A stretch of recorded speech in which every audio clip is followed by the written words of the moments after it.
This video is brought to you by threadbot.net. Enter in the code OhMyCOD to get 10% off your entire order. Oh my God, that's a great deal. Hello, it's almost June. Do you know what time meaning that is? The coffee hasn't started working yet. It means E3 is just around the corner. Hooray! Hooray! For some people, hooray. For me particularly, hooray. And because E3 is just around the corner, that means it is time to do E3 predictions and speculation and whatnot. And I've got some notes that my monitor's just above the camera, so like if I'm looking off into the distance wistfully, it's not because I'm wistful, it's because I'm looking at my notes, so I have somewhat of a focus thing because I don't want this video to be like 80,000 minutes, but this belabored and long intro is certainly not helping, so let's just get into it, shall we? First up is, you know, normally we're so used to in the life cycle of consoles that we wouldn't be getting a console-centric E3, and, you know, we'd get it like once every 10 years or 7 years in the past. A long time. A generation, if you will. But not too long ago, someone in I don't know where, in one of the main boot camps was like, "Hey, people pay a crazy amount of money for a new smartphone every 2 years, roughly equivalent to the cost of a console. Why aren't we doing that?" And the people that make those decisions were like, "Holy shit, that's a really good idea. We could get more money and coins with coins.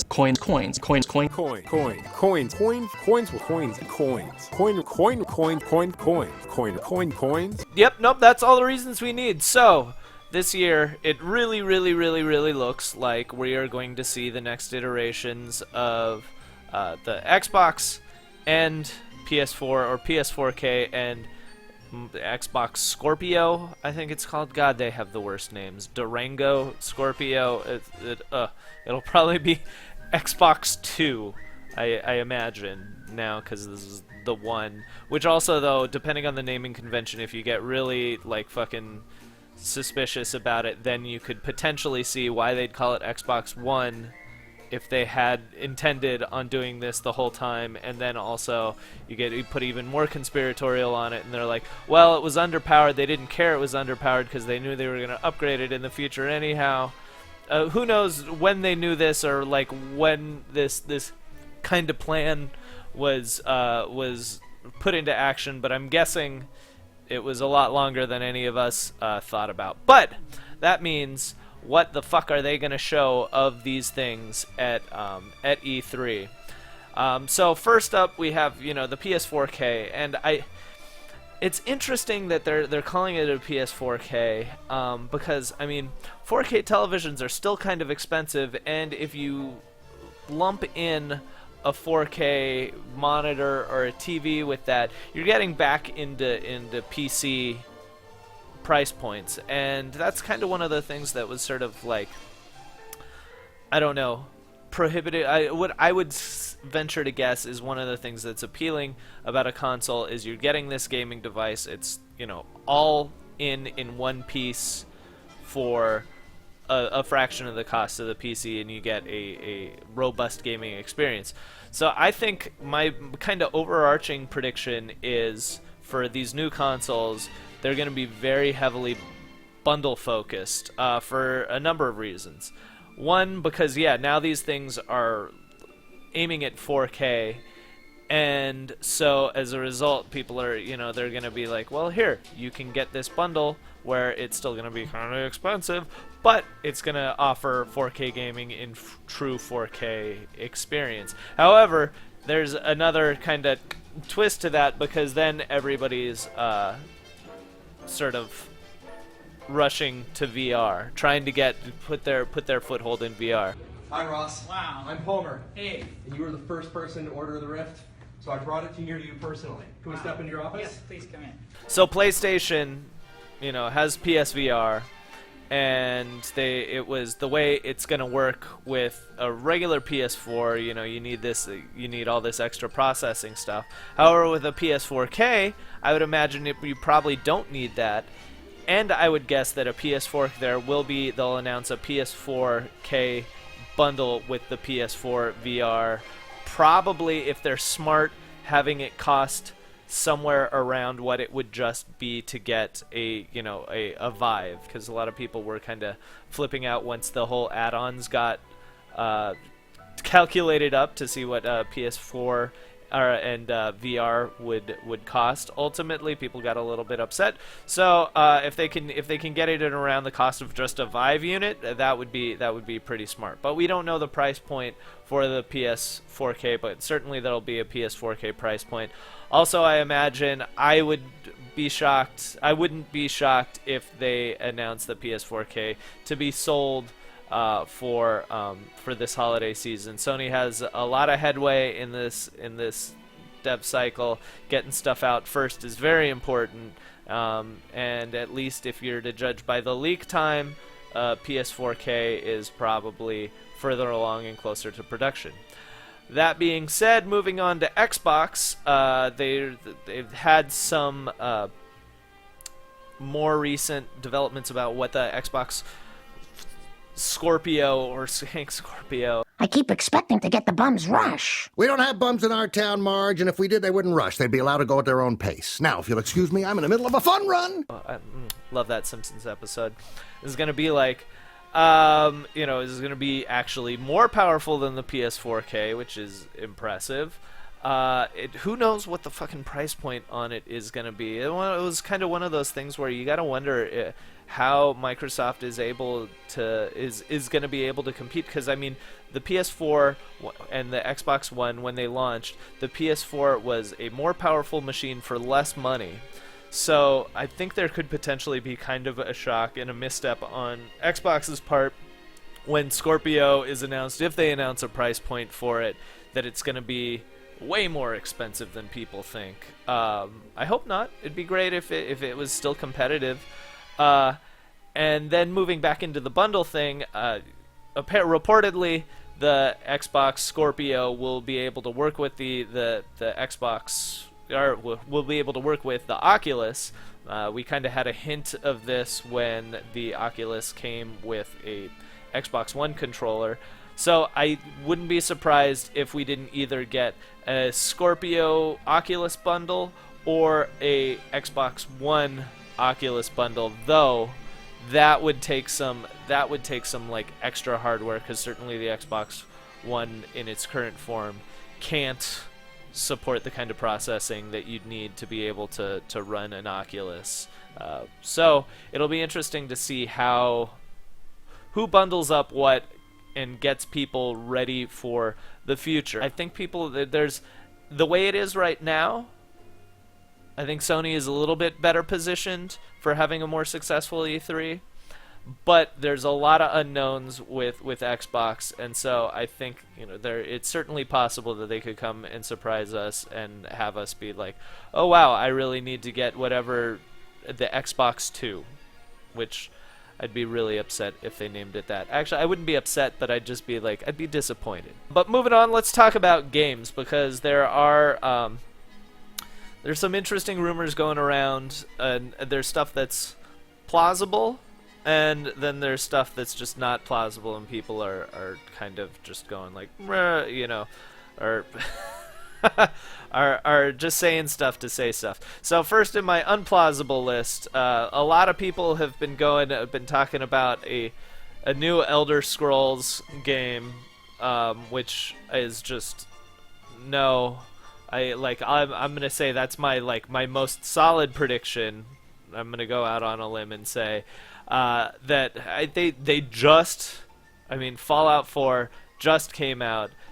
Yes, they did just release Far Harbor, but judging by all the rest of their games, they put out so much DLC all the time, and it is so comprehensive and so big that I would be really, really, really, really, really shocked if there was another Elder Scrolls. I mean, they are probably working on it right now, but I doubt it's anywhere in any type of form of completion where they're gonna keep on going with it and have something to show at E3. So that begs the question then, what the fuck is Bethesda gonna show at E3? Because they are doing another press conference, and I will be going to that, so that's cool. So I might like. I do kind of the thing is the thing that makes me like about the Elder Scrolls prediction and what is I do kind of wonder what their big bombshell is going to be at their press conference. I am pretty sure that we're going to see more Fallout DLC.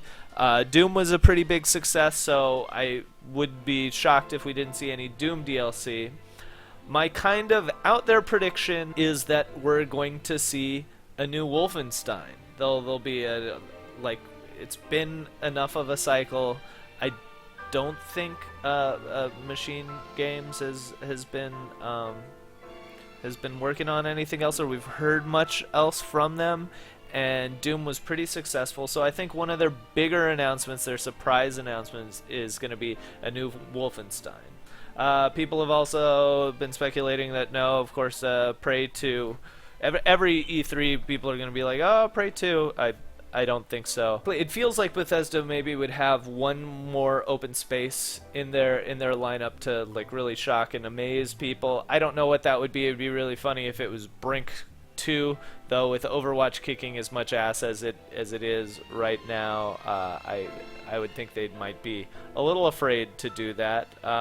Potentially another Evil Within, but then again, I also don't think that's necessarily a big bomb to drop and have people go, oh my god. So we'll see. I'm going to be going to it, so check that out. Another sort of big thing that people were speculating about was Last of Us 2, which is a hilarious title for a video game.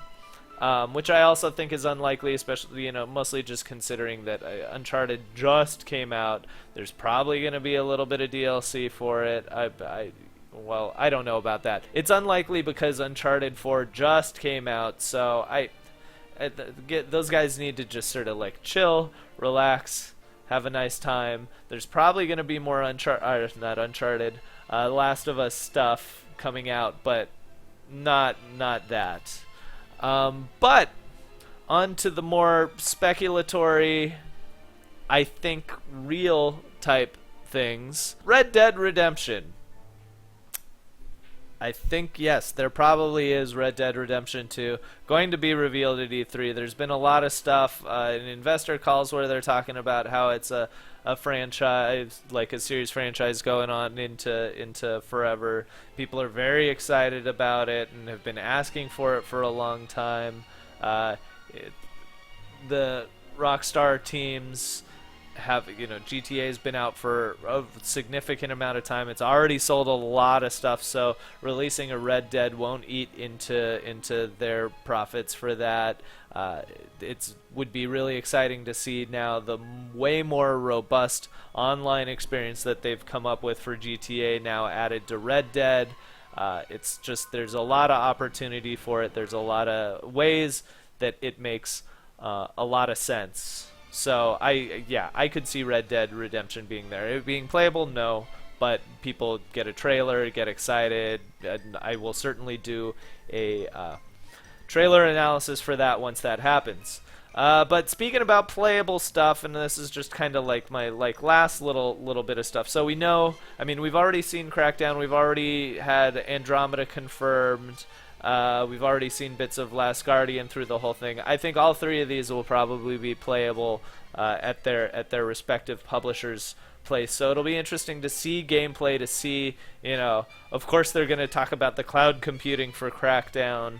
But it's seeing jack shit. It's impossible to tell how good cloud computing will work until it's in actual people's hands and going through regular civilian internet and not some super pipeline that they make just special for the convention. But it'll be interesting to see gameplay wise how it works out and the sort of the design decisions they made, because the last Crackdown was Andromeda I'm actually super excited for. I to me, it looks like it's going to be a reskinned Dragon Age Inquisition, which some people might be upset about. I kind of like and dig. I kind of hope it's like that. I had real fun playing a Dragon Age Inquisition, so and doing that with the Mass Effect universe, I probably have more of a fondness for Mass Effect than most people still currently do, but this still has a good chance to be a very good game, so I'm really excited for that. And then finally, Last Guardian. After 80 billion years, people will actually get to play it. Sony will be really excited about that and have people saying that and gushing about it, and people going, the nostalgia glasses and the excitement glasses will still be on super hardcore, so people will be flipping out about that.